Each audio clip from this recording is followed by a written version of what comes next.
Okay, Assalamualaikum warahmatullahi wabarakatuh.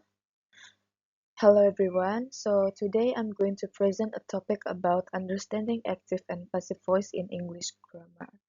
This presentation is about how we use these two voices to express action and focus in sentence. I'm Zahra Adlanti Putri and I hope this presentation help us understand English grammar more deeply. Okay, first for the basic concept of active and passive voice. In English, sentences can be written in two different voices, active voice and passive voice. The differences lies in the focus of the sentence. Active voice focus on whom's perform the action, while passive voice focus on what retrieve the action. Both forms are grammatically correct, but the purpose and emphasis are different. Understanding both help us write more accurately and effectively. What is active voice? Active voice is a sentence structure in which the subject performs the action expressed by the verb. In other words, the focus of the sentence is on the door, the person or thing doing the action. The purpose and use. It emphasizes who or what is performing the action, commonly used in spoken English, academic writing, and scientific reports when clarity is needed. Help make sentence direct, concise, and easier to understand. Often preferred in professional writing because it sounds more confident and straightforward. For the structure, active voice is using subject plus verb and object. And for the example, active, the researcher conducted experimental explanation. The researcher, subject, door conducted, verb, action, the experiment, object, receiver. Next, what is passive voice? Passive voice is grammatical construction in which the subject of the sentence receives the action rather than perform it. It shifts the focus from who does the action to the action itself or its result. When to use passive voice?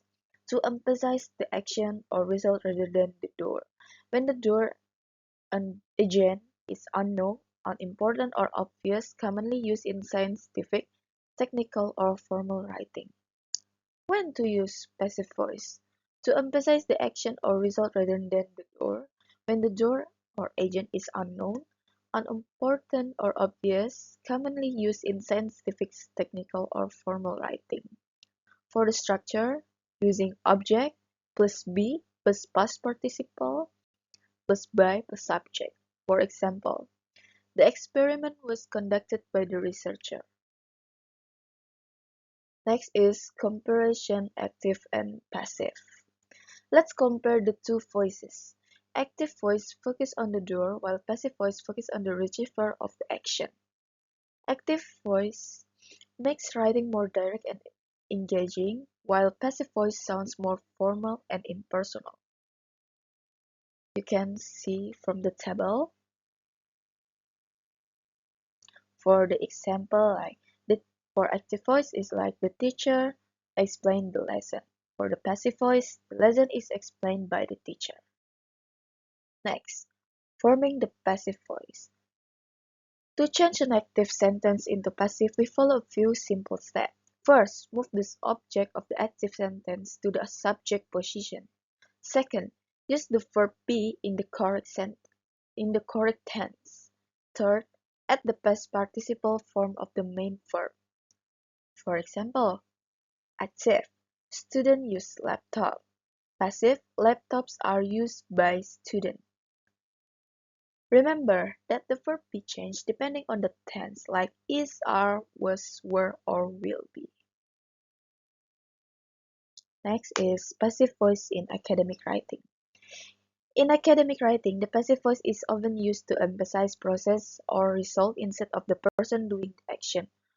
For example, the data were analyzed using SPSS. Here the focus is on the analysis, not the researcher. Using passive voice can make your writing sound more objective and formal. That's why many researchers' paper and report I use this style. When to use each voice. Use active voice when where clarity and simplicity are needed, when the subject identity is important. Use passive voice when the door is unknown or important. To maintain a formal and scientific tone. The common mistake. Now let's look at some common mistakes students make. The first mistake is using the wrong tense in passive sentence. For example, the report is wrote by me. This is incorrect. It should be the report is written by me. Another mistake is overrushing the word by in every sentence, which can sound repetitive. So use passive voice carefully, only when it improves the clarity of your writing. Okay, now we're at the last slide.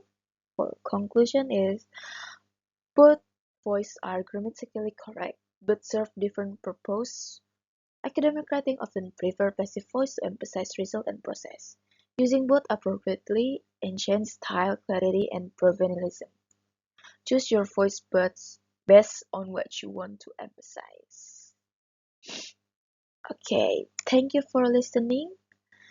Uh, I'm gonna close this video. So, wassalamualaikum warahmatullahi wabarakatuh.